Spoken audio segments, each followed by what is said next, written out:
الضبعي عن ثابت عن أنس بن مالك رضي الله تعالى عنه وأرضاه وقال: خدمت رسول الله صلى الله عليه وسلم 10 سنين فما قال لي أف قط، وما قال لي لشيء صنعته لما صنعته، ولا لشيء تركته لما تركته. وكان رسول الله صلى الله عليه وسلم من أحسن الناس خلقا، أحسن الناس خلقا، ولا مسست خزا ولا حريرا ولا شيئا كان ألين من كف رسول الله صلى الله عليه وسلم، ولا شممت مسكا قط ولا عطرا كان أطيب من عرق رسول الله صلى الله عليه وسلم.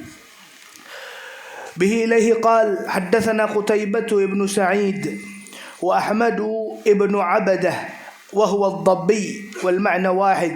قال: حدثنا حماد بن زيد عن سلم العلوي عن أنس بن مالك رضي الله تعالى عنه قال: عن رسول الله صلى الله عليه وسلم عن أنس عن رسول الله أنه كان عنده رجل به أثر صفرة. قال: وكان رسول الله لا يكاد يواجه أحدا بشيء يكرهه، فلما قام قال للقوم: لو قلتم له يدع هذه الصفرة.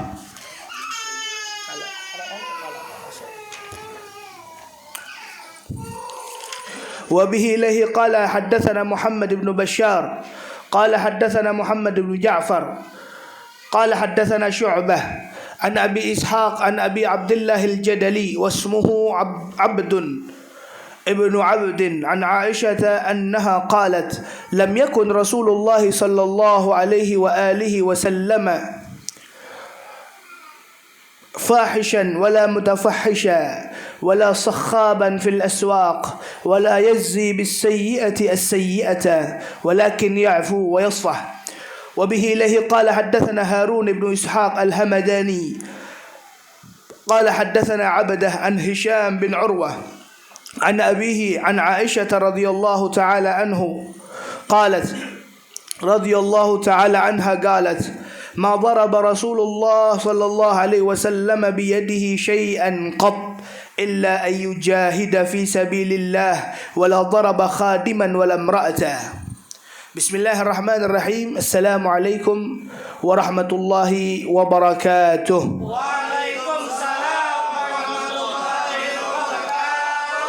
الحمد لله رب العالمين،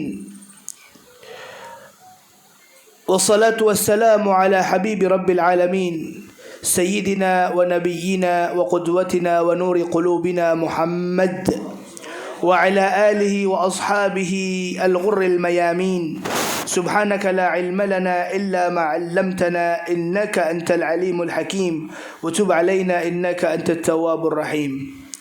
أما بعد،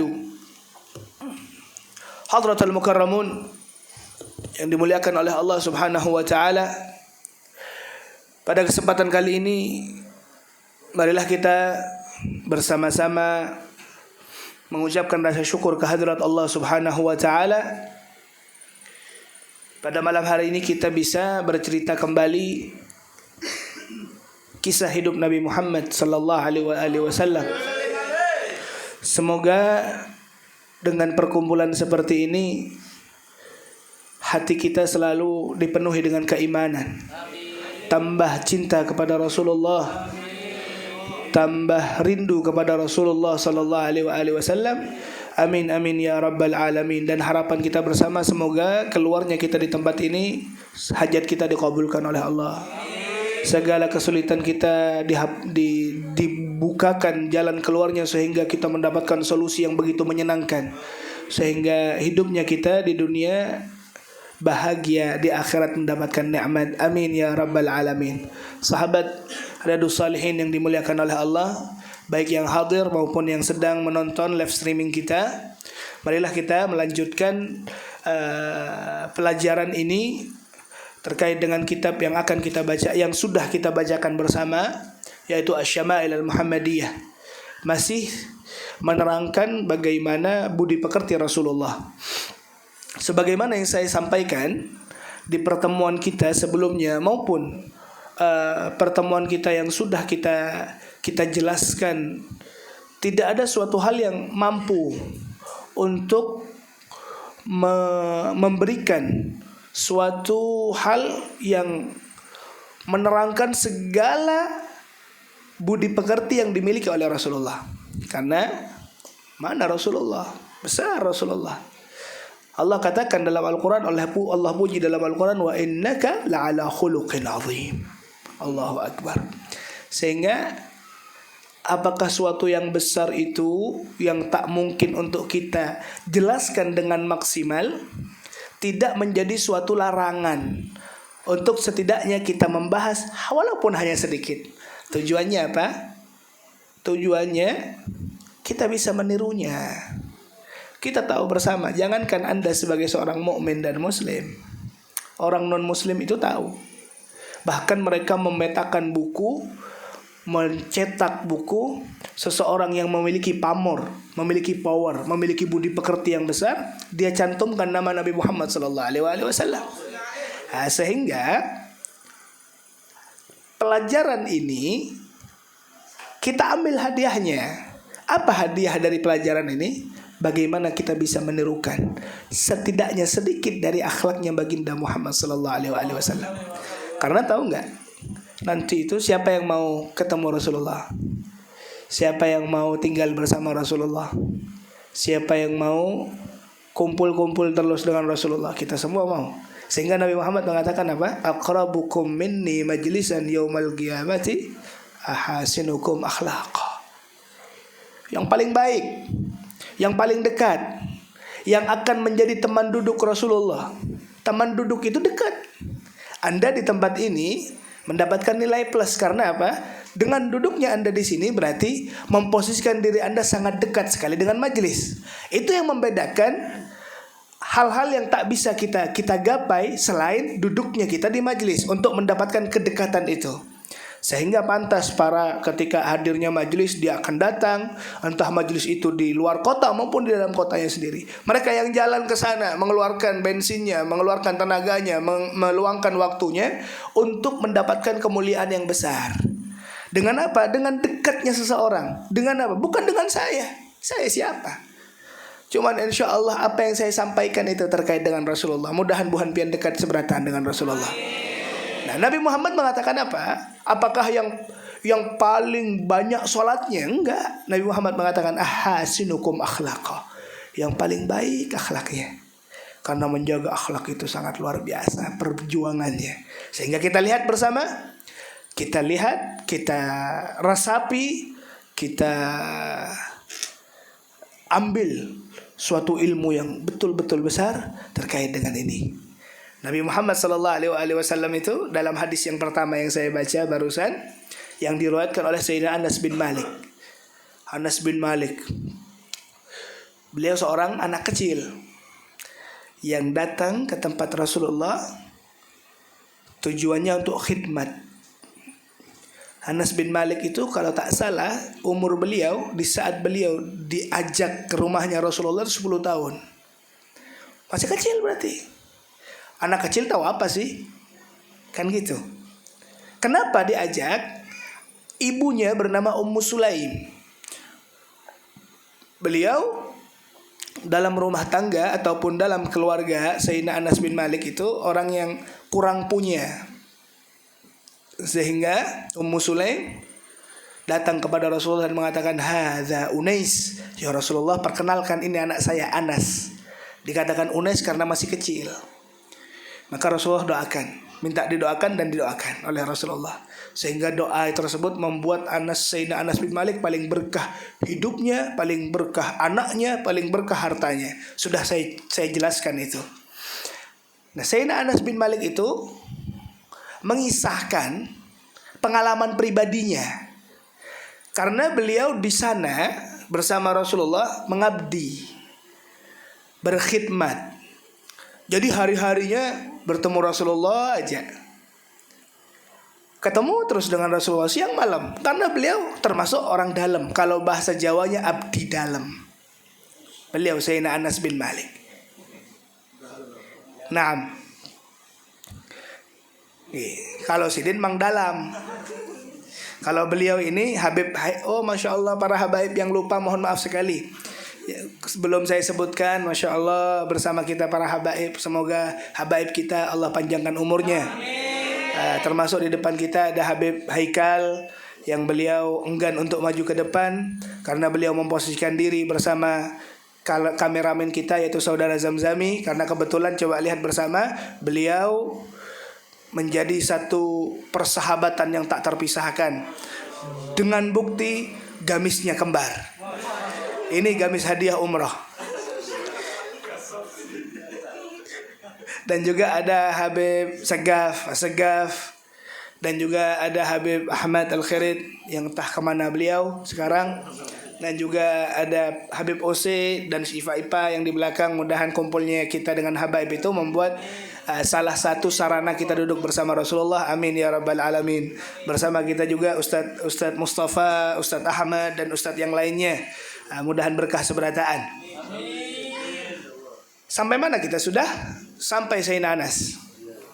Beliau menjelaskan perjalanan hidupnya bersama Rasulullah di umur beliau yang kecil. Beliau mengatakan, khadamtu Rasulullah 10 sinin. Aku itu menjadi orang yang dekat dengan Rasulullah, yang berbakti, yang belajar, yang mengabdi kepada Rasulullah itu gak lama, bukan sekilas, bukan sebentar. 10 tahun. Bayangkan 10 tahun bersama Rasulullah. Tapi di situ beliau menjelaskan suatu keajaiban yang tak pernah beliau rasakan dengan orang lain, tidak. Apa kata beliau? Fama qala li uffin qat.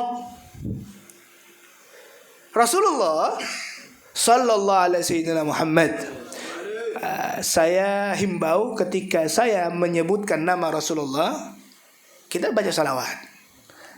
Berapa kali pun saya nyebutkan, antum baca salawat. Karena di sini majelis salawat juga, jadi tambah banyak pahalanya, Cuman jangan baca salawat yang panjang-panjang. Baca salawat yang biasa aja. Sehingga Pak, setiap saya mengucapkan Rasulullah, berarti Anda langsung Allahumma shalli ala sayyidina Muhammad gitu. Naam. Fama qala li uffin qat. Ini Nabi Muhammad sallallahu alaihi wasallam, beliau tak pernah sedikit pun mengatakan uff. Menyareki kada. Jangankan menyareki, mengatakan uff tidak. Hus, enggak pernah. Enggak pernah sama sekali. Bayangkan akhlak yang begitu besar, yang mungkin adakah seorang bos yang seperti itu kepada anak buahnya? Enggak ada. Walaupun bos-bos yang di depan saya ini besar terus lawan anak buahnya. Wa ma qala li syai'in sana'tuhu lima sana'ta. Dan tak pernah sedikit pun, kata Sayyidina Anas, pengakuan Sayyidina Anas, tak pernah sedikit pun ketika aku mengerjakan sesuatu, anggaplah membawakan teh, enggak pernah Rasulullah mengatakan, ngapain kamu buat ini? Enggak pernah. Diam Rasulullah. Wala li syai'in taraktuhu lima tarakta. Dan juga subhanallah, ketika Sayyidina Anas tidak mengerjakan sesuatu, anggap mungkin beliau dihimbau oleh Rasulullah untuk bekerja apa, untuk mengambilkan apa, tapi beliau tak mengerjakannya. Rasulullah tidak pernah ngomong, "Lah, kenapa kamu tinggalkan masalah ini? Kenapa kamu gak lakukan ini?" Gak pernah sama sekali. Coba antum bayangkan bagaimana akhlak yang begitu besar yang dimiliki oleh Rasulullah. Allahumma shalli ala sayyidina Muhammad. Hati yang lemah lembut, hati yang penuh dengan cinta, hati yang penuh dengan rahmat kepada siapapun. Tidak pernah dia mengatakan, oh ini anak buahku, ini umatku, ini anggotaku. Enggak. Itulah Rasulullah sallallahu alaihi wasallam. Sehingga coba lihat makna yang dalam di sini. Kita berpotensi di sini aja baru satu paragraf, satu kalimat kita sudah bermasalah. Iya tidak? Sehingga dimulai dari saya. Saya yang depan kalian mungkin melakukan suatu hal yang tak berkenan dalam hati. Maka dari itu kepada siapapun saya mengatakan, terus khususnya kepada orang tua saya, kepada mertua saya, kepada istri saya, kepada anak saya, dan kepada antum seberatan. Ulun minta maaf jikalau seandainya ada suatu hal yang menjanggal dalam hati pian terkait dengan cara berbicara ulun ataupun yang lainnya. Ana minta maaf karena ini menjadi menjadi introspeksi bersama. Nah, yaqul Allahumma shalli ala sayyidina Rasulillah. Wa kana Rasulullah sallallahu alaihi wa alihi wasallam. Allahumma shalli ala Muhammad. Nah. Qal ahsanan nasi khuluqa. Menurut orang yang setiap hari bersama Rasulullah, menurut orang yang setiap hari berjumpa dengan Rasulullah, menurut orang yang dari kecilnya dididik oleh Rasulullah, beliau sanggup bersaksi bahwasanya tidak ada siapapun di antara manusia yang hidup yang dia lihat ataupun yang tak dia lihat yang dahsyat akhlaknya, budi pekertinya melebihi dari Rasulullah, gak ada. Beliau adalah orang yang paling tinggi. Kasta di dalam budi pekerti tak ada yang sama dengan Rasulullah. Karena saya tidak akan menjabarkan hal ini, sesuaikan dengan ini. Mungkin ada hal dari hadis tadi akan kita ceritakan, ada hal dari hadis ini akan kita ceritakan. Jadi nikmati perjalanan proses majelis ataupun penjabaran dari sejarah Rasulullah ini. Tayyib. Wala masastu khazzan wala itra wala hariran wala syai'an kana alyan min kaffi Rasulillah. Beliau yang menyaksikan, beliau saksi hidup, beliau orang yang bersama Rasulullah. Apa kata beliau? Rasulullah itu ketika aku sentuh tangannya, aku menyentuh sutra, aku memegang kain yang lembut, aku memegang bahan-bahan yang lembut. Mungkin tisu ini lembut, mungkin harir sutra itu lembut, mungkin kain wol itu lembut. Apa kata beliau? Wala masastu syai'an, aku tak pernah memegang suatu hal yang lembut manapun melebihi dari kelembutan tangan Rasulullah. Ya Allah, ini bukan cerita, bukan dongeng, tidak. Wallahil azim, wallahil azim, fa wallahil azim. Yaqulu Rasulullah mengatakan bahwasanya Allah itu menciptakan untuk telaga Al-Kautsar gelas-gelas yang begitu banyak sehingga jumlah gelas yang ada di telaga Al-Kautsarnya Rasulullah setidaknya sebanyak hitungan bintang yang di langit. Disiapkan untuk mereka, bagi mereka yang nanti di padang mahsyar itu, nanti di yaumil qiyamah itu meminum dari telaganya Rasulullah. Dan ketahuilah mereka yang meminum dari telaganya Rasulullah la nadhma'u abadah, mereka tidak pernah akan haus selama-lamanya. Walaupun matahari teriknya 1 jengkal saja, walaupun panasnya seperti apa, ketahuilah orang yang minum di sana, maka minumnya mereka menjadi sebab hilangnya rasa haus yang pernah mereka rasakan di dunia. Dan itu terjadi kepada Ummu Salamah kalau tak salah, atau Ummu Aswad atau Ummu Sauda, salah satu dari Allahumma shalli ala sayyidina Rasulillah, dari orang yang berkhidmah dengan Rasulullah. Jadi kata Rasulullah itu pernah sampai, coba lihat sahabat Nabi, dan ini yang membuktikan bahwa setiap hal yang berada pada Nabi Muhammad itu suci, tidak ada kotoran, walaupun dianggap oleh kita kotoran, tapi tidak bagi Nabi Muhammad.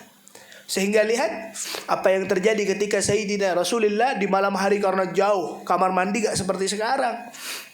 Beliau di malam hari ketika buang hajat, yaitu buang air seni, beliau taruh di kantong.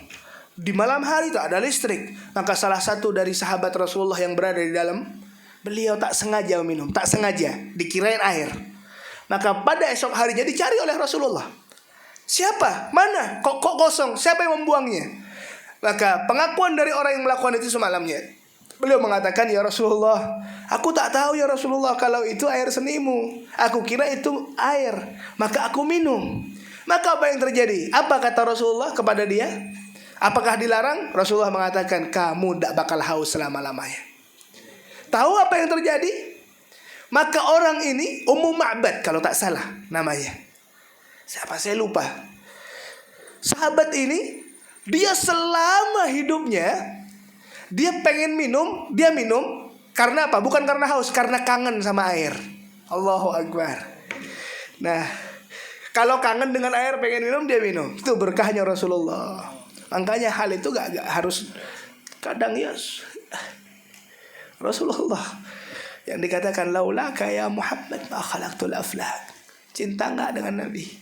Harus. Jadikan Nabi Muhammad itu suatu pelupur lara bagi kita semua, seakan ada di depan aja. Nikmat. Maka ya Allah, di Telaga Al-Kautsar itu semuanya gelas-gelas itu tidak ada satupun dari kita ini yang minum pakai gelas tuh gak ada. Jadi gelas yang banyak itu bukan milik kalian. Lah terus Bib, kami minum pakai apa? Maka dikatakan setiap umat Rasulullah itu ketika pengen minum Telaga Al-Kautsar itu, kalian semuanya, amin ya rabbal alamin. Nih, tangannya Nabi Muhammad yang disiapkan, minum dari tangannya. Itu tangan yang selembut sutra itu, tangan yang begitu indah, dengan wajah yang begitu indah itu, kalian akan berkesempatan untuk meminum Telaga Al-Kautsar yang lebih manis daripada madu, yang lebih putih daripada susu. Itu dipersembahkan kepada kita bersama dengan menggunakan kedua tangan baginda Muhammad. Allahumma salli ala sayyidina Muhammad. Ya Allah, sudah cukup ya kayaknya.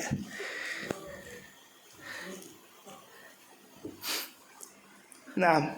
Wala syamamtu miskan qattu wala 'itran kana atyabu min 'araqi Rasulillah. Sampai Sayyidina Anas bin Malik, ini cerita Sayyidina Anas masih. Anas bin Malik beliau mengatakan, aku tak pernah mencium suatu wewangian apapun. Itran, miskan, misik itu hal yang mahal. Ambar itu hal yang mahal. Mahal sekali. Yang menjadi kebanggaan bagi orang-orang pada saat itu ketika memakainya, memilikinya. Kalau beli parfum, sekali-kali beli yang jangan yang 1 mili 2.000 aja. Biar tahu parfum mahal. Parfum mahal itu, coba, Masya Allah, Bang David kemarin borong. Ketika umroh, ada namanya Arabia lil Ud. Antum masuk ke tempat itu di Arab, antum lihat tuh harga parfum. Gak ada harapan dapat yang 1 mili 2.000 rupiah. Kan tidak. Satu botolnya ada yang 5 juta, ada yang 12 juta, ada yang 20 juta. Kenapa seperti itu? Apa yang membedakan? Kualitas, bosku. Kalau yang 2.000 dipakai sekarang, kena angin hilang.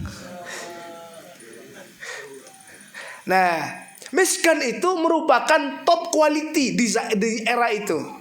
Antum tahu ambar? Ambar itu muntahannya paus.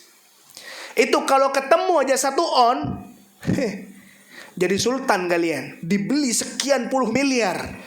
Kenapa? Karena di situ menjadi suatu bahan yang menjadi bahan pokok dari pembuatan minyak yang good quality ataupun top quality. Nah, oke. Ini gambaran dunia. Tahu tidak? Gak usah nyari itu di misik itu, yang dikatakan misik. Misik terbuat dari apa? Dari apa? Siapa yang tahu misik? Angkat tangan. Dari kijang. Apanya, Habib? Apanya?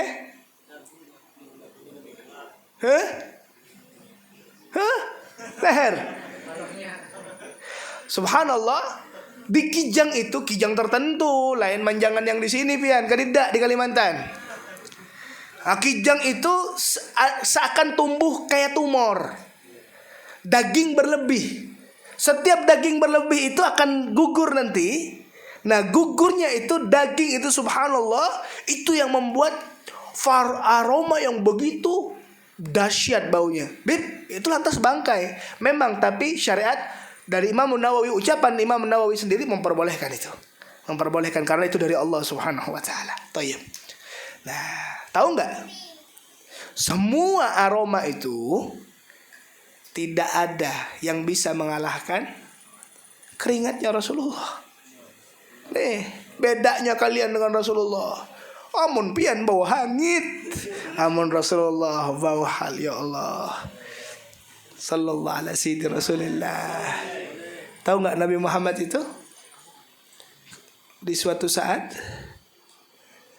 ketika beliau istirahat di rumahnya Ummu Hani, di saat panasnya, di saat musim panas dan panasnya matahari yang begitu terik, ketika Nabi Shallallahu Alaihi Wasallam itu tertidur, keringatnya mulai bercucuran, dan keringatnya Rasulullah itu diletakkan sama Ummu Hani, diambil kotak, dimasukkan. Apa katanya? Linata'attar aw linubarika bihi abnauna. Itu menjadi suatu parfum yang berkualitas yang dipakai oleh Sayyidina Ummu Hani kemana-mana. Ya Allah, kalau udah antum dengar kayak gitu, cinta nggak? Mustahil. Bahkan ya Allah, orang yang gak berakal yang gak bisa cinta dengan Rasulullah. Dan Rasulullah akan menjadi teman kita nantinya ya Allah. Amin ya Rabbal Alamin. Tayyib.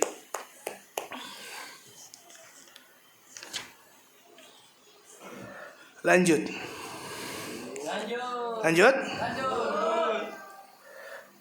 Bismillahirrahmanirrahim. An Aisyah radhiyallahu taala anha qalat, lam yakun Rasulullah sallallahu alaihi wasallam fahisha wala mutafahisha wala sakhaban fil aswaq wala yazzi bis sayyi'ati as-sayyi'ah.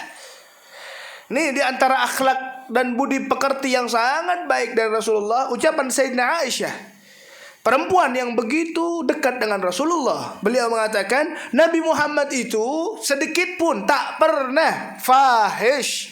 Apa fahish? Al-fahish itu al-badhi min al-qawli wal-fi'l. Apa artinya? Tak pernah berbicara kotor sedikit pun. Karena bagaimana beliau akan berbicara kotor? Ketahuilah bahwa setiap sesuatu yang keluar dari lisan Rasulullah adalah mutiara dan wahyu dari Allah. Fahishan, mutafahishan. Mutafahishan ay mutakarriran fil fuhsh. Mutafahishan maknanya berbicara kotornya lebih dari sekali.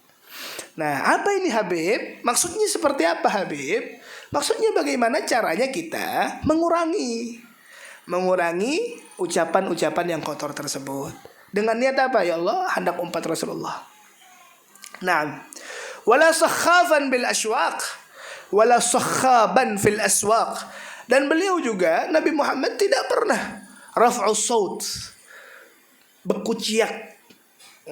Nah, Rasulullah tidak pernah bekuciak. Enggak pernah bekuciak. Bekuciak itu maknanya apa? Berjerit.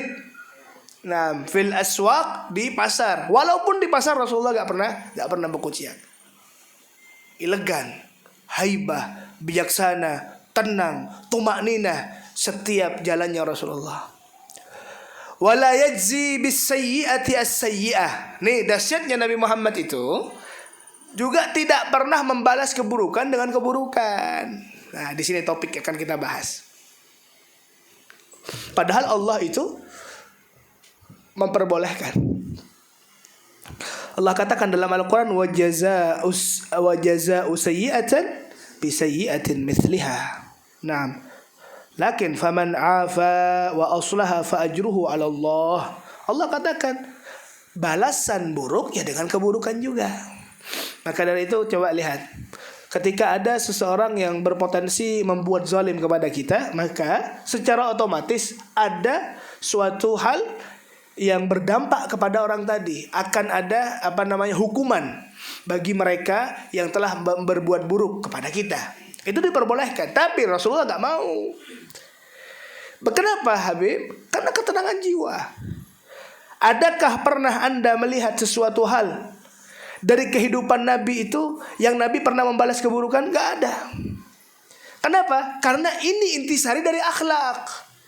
Akhlak itu selain definisinya adalah berusaha berbuat baik kepada selain lainnya, memberikan manfaat kepada yang lainnya, yang lebih berat lagi bagaimana caranya kita untuk tetap tenang di saat orang lain yang datang untuk menguji kita. Ketika Anda dikatakan di di pasar, dengan kawan Anda, bahkan dengan musuh Anda diumpati, dikeluarkan ucapan kotor kepadamu. Maka apa yang harus Anda lakukan? Diam. Akhlak baik berarti pengorbanan. Makanya ya, dampak dari itu kebalikannya adalah rasa marah. Kan ya? Maka coba kita lihat baik-baik ketika seseorang itu akan meminta wasiat kepada Rasulullah. Maka Rasulullah mengatakan apa? La taghdab, jangan marah. Falakal jannah, engkau akan dapat surga. Kemarahan itu, mohon maaf, lihat baik-baik, renungi baik-baik. Kemarahan akan membawakan mudarat bagimu. Ada enggak ya manfaat dari marah? Oke, kamu marah, kamu lampiaskan. Setelah melampiaskan akan nyesel. Ketika kamu marah dengan istrimu, kamu akan mengucapkan kalimat talak. Pada akhirnya apa? Saya kebingungan. Ya Allah, kenapa ulun datang ke Habib, kenapa Habib ulun menalak bini ulun, Habib? Tapi ulun marah, Habib. Nah, yang ulun heran apa? Apakah ada orang bercanda mencerai istri? Ada nggak? Nggak ada. Tiba-tiba lagi makan, enaknya makanan, kamu saya talak. Nggak ada. Semuanya indikasinya karena marah. Maka dari itu marah, ghadab, justru akan menyengsarakan kita. Entah itu kepada bab apapun, bab berkaitan dengan sosial, bab berkaitan dengan keluarga, bab berkaitan dengan apa? Dengan usaha dan seterusnya. Maka dari itu apa kata Rasulullah? Tetaplah elegan, tetaplah bijaksana. Naam. Lakin ya'fu wa yasfah. Sehingga lihat, akan tetapi Rasulullah itu akan memaafkan, selalu akan memaafkan dan selalu akan memberikan apa namanya? Yasfah. Ya'fu memaafkan, yasfah memberikan apa? Apa bahasanya? Bukan solusi apa? Memberikan kebaikan, memberikan penerangan. Pada intinya Rasulullah akan tidak ada satupun hal yang masuk ke dalam dirinya Rasul, hatinya Rasulullah. Beb, tapi kalau gak marah, Beb sakit hati. Justru ngapain lu sakit hati? Lah, yang datang ke tempatmu itu, yang membuat marah itu, lihat ucapan Rasulullah yang diulang-ulang. Diucapkan Rasulullah, Masya Allahu kan, wa ma lam yasha' lam yakun, wa la hawla wa la quwwata illa billahil aliyil azim. Ada af'alullah di situ. Justru yang mentakdirkan, yang menggerakkan hati mereka untuk berbuat jahat kepadamu itu siapa? Siapa? Allah. Ya tidak? Semuanya dari Allah. Maka justru apa? Kembalikan ke Allah. Sabarlah. Justru kamu apa namanya? Bersyukur dengan adanya mereka. Bersyukurlah menjadi orang yang diuji, bukan menjadi yang penguji. Maksud saya apa? Bersyukurlah kamu menjadi orang yang terzolimi daripada yang zolim. Akhirnya apa? Yang zolim apakah selesai gitu? Kan enggak. Kamu enggak tahu apa yang akan terjadi kepada mereka. Sehingga Nabi Muhammad mengatakan da'watul mazlum. Doanya seorang yang terzolimi itu mustajab sekali. Yang dimaksud apa? Resiko bagi orang yang pernah zalim itu akan berdampak buruk sekali kepadanya dengan pembalasan Allah. Coba lihat. Introspeksi. Pernah nggak antum itu marah sama orang?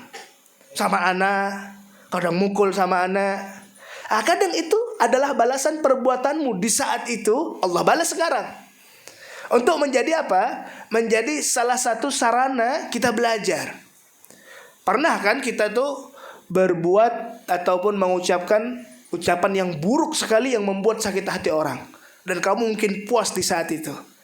Dengar, kama tadinu tudan, Allah katakan, apa yang kamu perbuat kamu akan mendapatkan balasannya. Sehingga di saat itu ada orang yang tiba-tiba datang kepadamu dan dia mengumpati, mau berbicara kotor sekali kepadamu yang membuat hatimu sakit. Sehingga, ya Allah, iya ya, saya dulu pernah mencaci maki orang juga. Ternyata sakit hati dia pasti sakit. Sama saat ini sekarang saya dicaci maki orang. Sehingga apa? Sabar dan ingat ya Allah, iya. Maka dari itu jadilah yang diuji, bukan jadi penguji. Akhirnya apa? Ada ujian adalah tanda cinta Allah, sehingga kita dekat dengan Allah. Alhamdulillah ya Allah, alhamdulillah. Allahumma shalli ala Muhammad. Tayyib.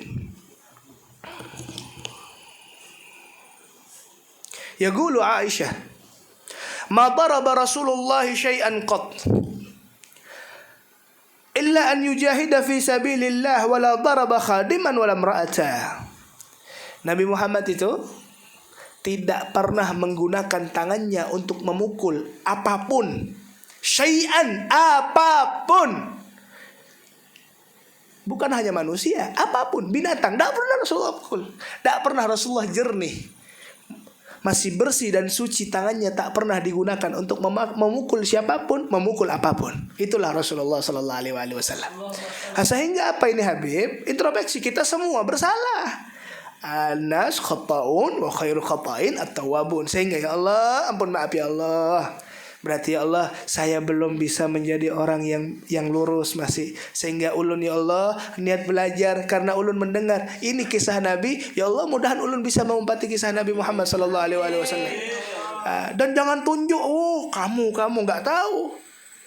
Kamu juga pernah. Jadi salahkan diri sebelum kita melihat tolah-tolah yang lain, karena yang tolah-tolah biasanya PKI.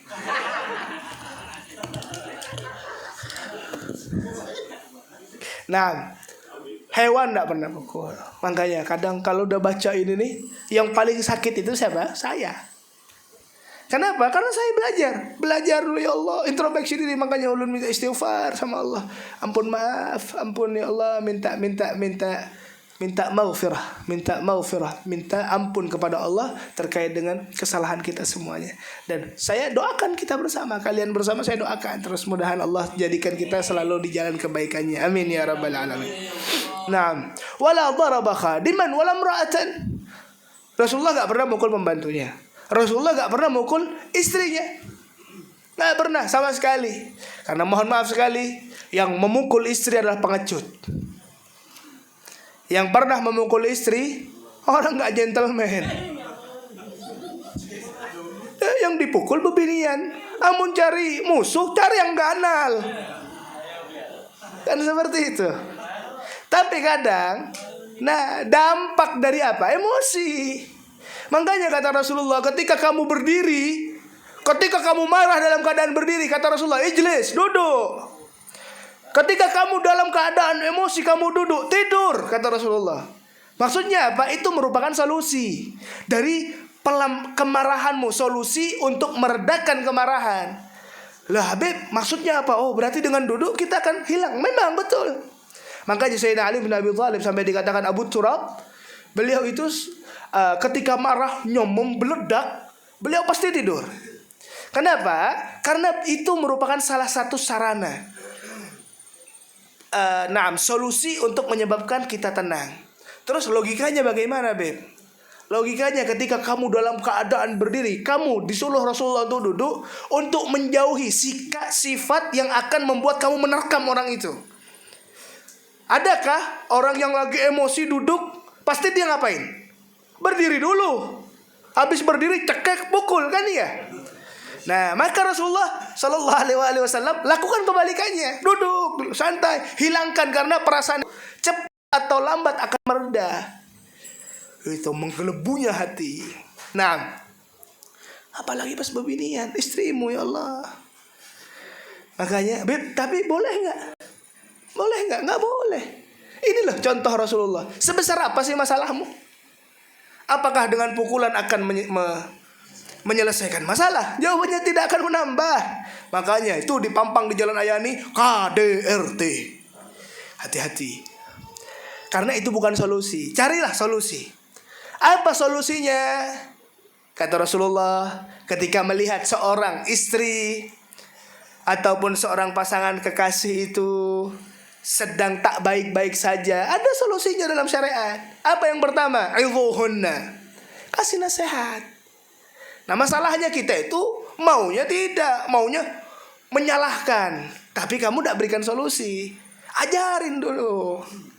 Jangan seperti itu, ajarin. Kalau seandainya kamu bukan seorang ustadz, ajak istrinya. HP-nya dibuatkan ataupun diarahkan untuk untuk belajar kepada tokoh-tokoh tertentu, ustadz-ustadz tertentu. Idhuhunna. Habib, sudah Habib. Belapah mulut nih Habib bepander. Wahjuruhunna fil madaji'. Kada disapa. Kada usah disapa. Maksudnya wahjuruhunna fil madaji', jangan guring. Jangan guring di dekatnya. Nah, masalahnya apa sekarang? Bibinian kada guring bersama suami, himung kadang. Alhamdulillah aku aman malam ini jarga. Allahumma shalli ala Muhammad. Dari ucapan Nabi wahjuruhunna fil madaji'. Kenapa? Karena satu hal. Wanita itu lemah. Perasaannya bermain perasaan begitu tinggi. Sehingga ketika wanita itu telah mencintaimu dengan kebijaksanaanmu, dengan kebaikanmu sebagai seorang suami, wallahil azim, dia tak akan rela berpisah denganmu walaupun hanya setengah jam saja.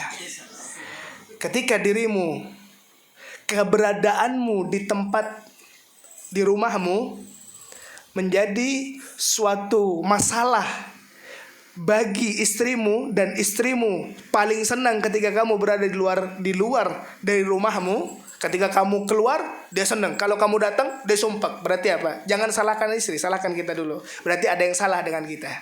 Berusaha untuk introspeksi diri dan berusaha untuk membaiki diri kita sendiri sehingga kita bisa mengayomi. Karena wanita itu simpel saja. Ingat, kita sebelum kita mendapatkan istri-istri kita, apa yang terjadi? Semua ucapan manis kita ucapkan kepadanya. Perhatian kita terbentuk begitu besar untuknya. Sampai ditanya, kamu tak makan? Kamu sudah makan? Kamu sudah tidur? Ayo yang jangan keluar, yang keluar pakai jaket ya, takut masuk angin. Itu yang diucapkan kan Bahari. Amun sudah dapat hilang sudah. Amun keseleo sedikit dulu, ya Allah sayang, jangan sampai sakit. Amun sudah lama 10 tahun, mana matamu?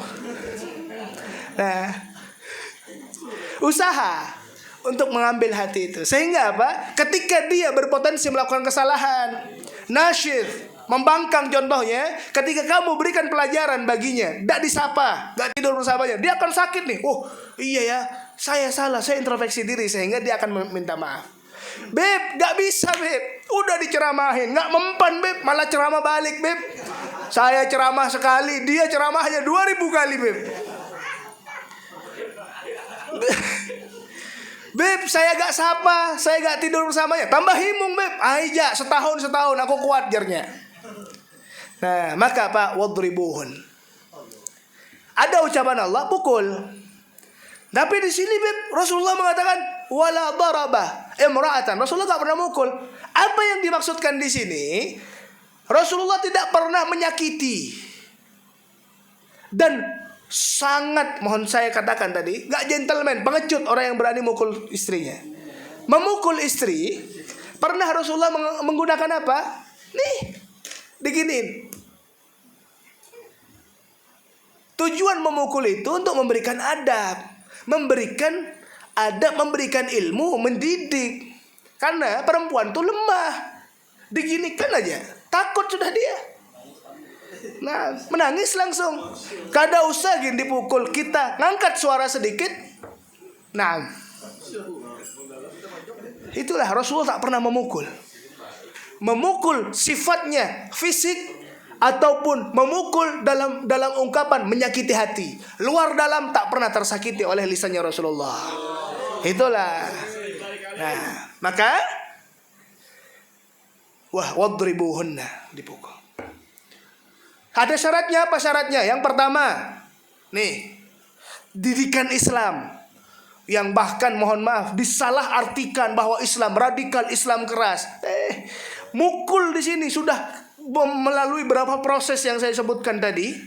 Terus ketika sudah gak mau dipukul, ada syaratnya. Yang pertama, tidak menyakiti. Karena pukulan di situ artinya gertakan. Tidak boleh memukul wajah. Tidak boleh memukul yang sifatnya akan membekas. Tak boleh ada bekasnya. Nah, Beb kan boleh dalam agama. Ulun hantam aja karena bisa kayak gitu. Nah, apa? Terus gak boleh yang sampai mengeluarkan darah. Apalagi bekas aja gak boleh, apalagi mengeluarkan darah. Nah, itu adalah kriteria pukulan yang diucapkan dalam Al-Quran. Nah, Beb, ulun pukul kayak gini, Beb. Inya bawa lading, Beb. Gimana caranya? Maka masuk ke jalur yang keempat adalah fab'athu hakaman min ahlihi wa hakaman min ahliha. Kalau sudah gak bisa sama sekali, tidak bisa diselesaikan masalah itu dengan hanya orang suami dan istri, maka patut kalian untuk membawa orang yang sifatnya orang kerabat Anda yang lebih alim, lebih bijak, hakam, orang yang hakim, mengambil bermusyawarah. Dia pun seperti itu, musyawarah, duduk bersama, kira-kira apa enaknya. Kalau sudah gak bisa, tayyib, itu sudah udah mentok, udah mentok, barulah disangkut pautkan kepada orang lain. Makanya mohon maaf sekali, banyak keluarga itu yang terpecah belah, yang dimaksud pisah karena apa? Karena ada orang lain yang ikut campur di dalam masalah rumah tangganya. Saya wasiatkan kepada para mertua, khususnya para orang tua, mertua dan orang tua, biarkan anakmu itu menjalani kehidupannya tanpa harus kamu selalu ikut campur dalam masalahnya. Kenapa? Karena gini, mohon maaf, kita kalau berantem gimana sama istri? Wah. Setelah berantem ngapain? Kelon-kelonan lagi. Ya tidak. Kalau kamu cerita sama orang lain yang dia lebih, anak orang tua akan lebih sayang ke anaknya kah? Apa lebih sayang ke menantunya? Jelas ke anak. Kamu cerita sama orang tuamu, aku kayak gini, Pak, suamiku ini kayak gini. Nah, tuntung buhan pian itu berantem lawan suami, dipeluk pian lawan suami pian, dipeluk pian lawan bini pian. Tahu-taunya sebulan kemudian +2. Yang halus-halus kada paham. Nah, sedangkan orang yang pernah, keluarga kalian yang pernah kalian ceritakan itu enggak segitu, tetap aja, ikam nih jahat benar lawan anakku lah. Nah, itu kadang yang membuat problem itu tambah besar. Nah, maka dari itu selesaikan dulu bersama. Jikalau tak bisa, parah benar sudah, ini api, gak bisa selesai. Maka bijaknya kalian ajak keluarga kalian yang bijaksana, tapi bukan yang beb ulun bisi paman ulun merina preman beb. Jangan dipanggil. Yang dipanggil orang yang bijak untuk bisa bermusyawarah dengan kepala dingin. Nah, selesai itu semua tak bisa, beb, udah ambil jalan baiknya. Seandainya jalan baiknya adalah perceraian, maka terjadi perceraian, atau sebaliknya. Cuman yang sebaliknya, perutuhan antara rumah tangga itu yang paling harus ditekankan, karena perceraian bukan satu-satunya solusi. Itu merupakan solusi akhir sudah. Gak bisa ketemu lagi nih. Ini air dan minyak gak bisa ketemu suami istri ini, boleh perceraian. Ini cerita Nabi. Nabi itu pernah marah karena ini. Nabi itu, jadi saya ceritakan, oke, la taghdab. Masih semangat enggak? Bujur. Oke. Beb, yang dimaksud gak pernah marah, Beb, itu gak boleh marah sama sekali dong. Enggak, itu salah. Kalau kita gak bisa marah, kalau kita marah itu adalah suatu sifat yang Allah berikan juga kepada kita.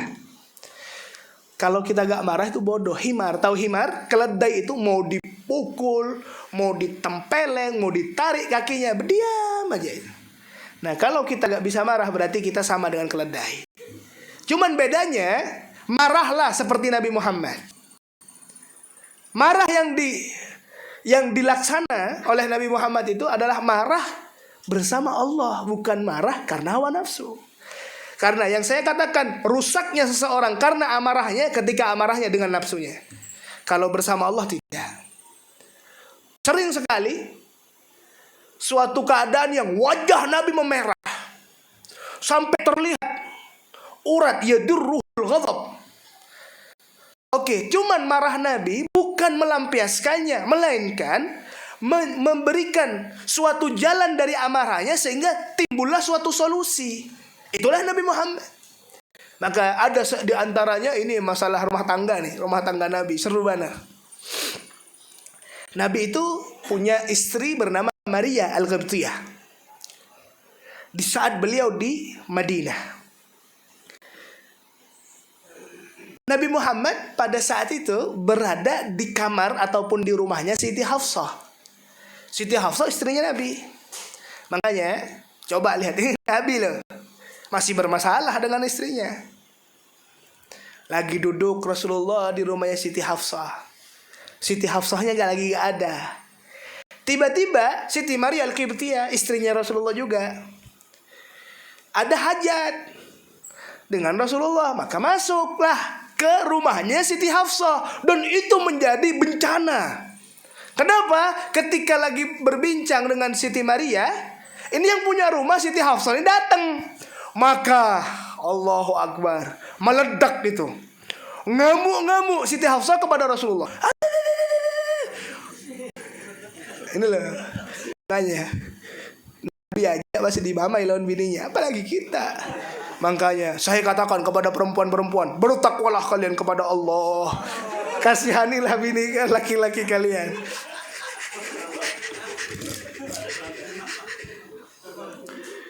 Kada tahu bapak lawan ibunda Siti Maria, kada tahu malu apa segala macam nih. Sampai kata Siti Hafsah apa? Aku viralkan ini. Aku ngomong sama orang-orang, sama istri-istri Rasulullah yang lain.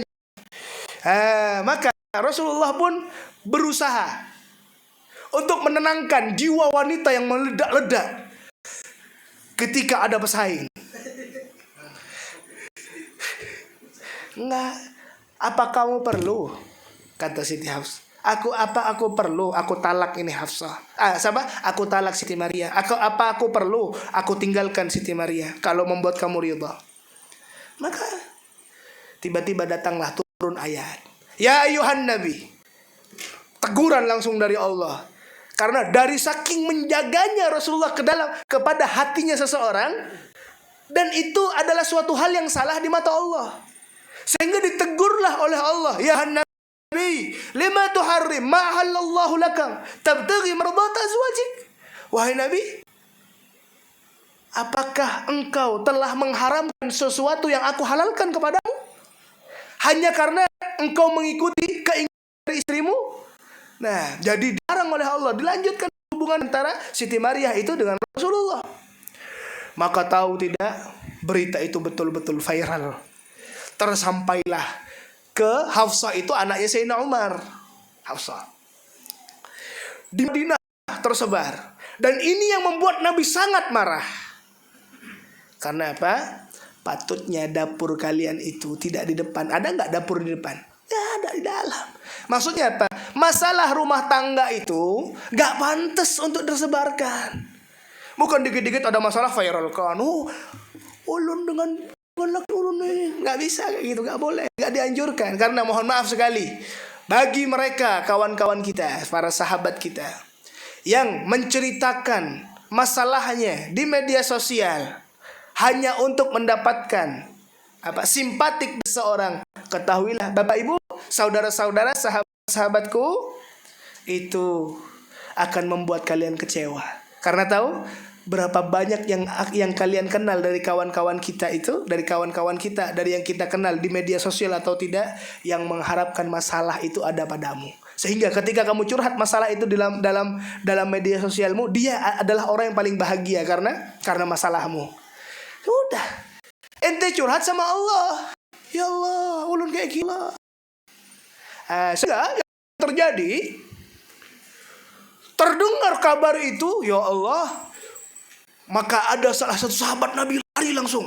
Kemana? Ke rumahnya Sayyidina Umar, mertuanya sahabatnya Rasulullah, ayah dari Sayyidina Hafsah. Dikejar, blur, rumahnya digedor sekencang-kencangnya. Maka Sayyidina Umar meloncat langsung. Dikira apa? Perang. Dikira ada musuh yang menyerang. Maka Sayyidina Umar, kenapa? Ada musuh? Enggak ya Sayyidina Umar. Lah kenapa? Rasulullah meninggal. Enggak Sayyidina Umar. Kamu datang deh cepat ke Rasulullah. Kenapa? Ada masalah. Tiba-tiba subhanallah, datang Sayyidina Umar ke rumahnya Rasulullah, bertemu Haddam Sidin. Maka terlihat Rasulullah sedang merenung sedih. Maka Haddam Sidin ketika melihat Sayyidina Umar, kada boleh masuk. Karena Rasulullah merenung sedih karena masalah tadi. Sayyidina Umar kan adalah ayah dari orang yang membuat masalah ini, ibunda Ummul Mukminin Sayyidah Hafsah. Jadi maksudnya dari penjaga ini gak mau ngerepotin lagi kepada Rasulullah. Gak ada. Maka berdiam Sayyidina Umar kebingungan, kenapa aku tidak bisa? Coba tolong dong Pak Bandar, ada Sayyidina Umar di depan. Gak disampaikan dengan abdi dalamnya, dengan Haddamnya. Sampai beliau berjerit, berjerit lah, berteriak, ya Rasulullah, aku Sayyidina Umar izin masuk ya Rasulullah. Maka dengarlah Sayyidina Rasulullah dan datang duduk. Maka Sayyidina Umar kan dengar sudah masalah dengan anaknya itu. Jadi gak cerita hal yang membuat Rasulullah tuh sedih. Enggak, cerita biasa untuk menghibur Rasulullah. Sampai di saat beliau mengatakan, karena gini, wataknya orang Madinah dengan wataknya orang Mekah tuh beda. Kalau wataknya orang Mekah, bebinian-bebiniannya ini jatuh aja. Kalau wataknya bebinian Madinah kada, bebandar satu keluarnya dua. Nah, kata Sayyidina Umar ke Rasulullah, ya Rasulullah beda ya katanya. Makkah dan Madinah ini bebiniannya ini beda katanya. Maka Rasulullah terlihat tersenyum sudah.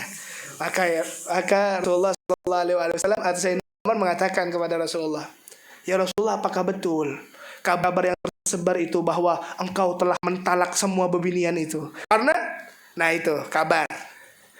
Maksud dari viralnya si ibunda Ummul Mukminin Hafsah untuk memberikan kabar terkait dengan adanya Siti Maryah di rumahnya Sayyidina Hafsah. Tapi kabar yang nyebar, ini kadang kabar itu gak semuanya benar. Kita ngomongnya A dipahami orang B, nanti diceritakan lagi ke orang dipahami C. Nah, kabar yang terdengar bahwa Nabi Muhammad telah mentalak semua istrinya. Karena Nabi Muhammad mengatakan tidak seperti itu. Nah itulah, hati-hati. Lah, cerita yang saya sampaikan itu ada pada Rasulullah. Jadi antum jangan baper dan jangan berkiraan Anda akan terbebaskan dari masalah.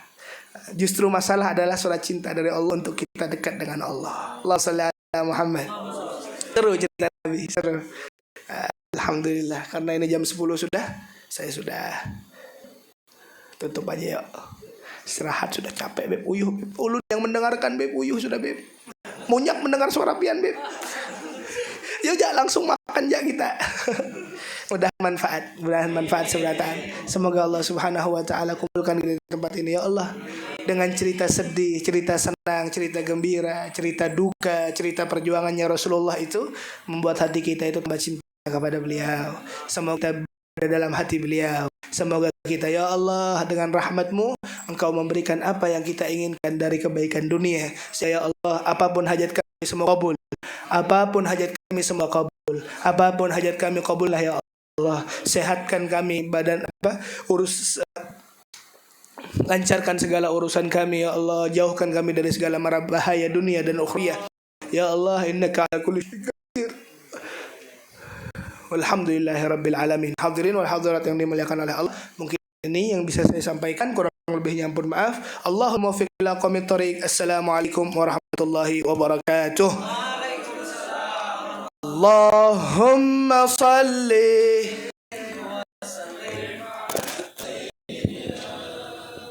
Muhammadin sahibil busyara tubashiruna biha wa ahlana wa auladana wa jami'a masyayikhina wa mu'alimina wa tulabatana wa tulibatina min yaumina hada ila yaumil akhirah. Allah salli wa sallim ala sayyidina Muhammadin sahibil busra salatan tuba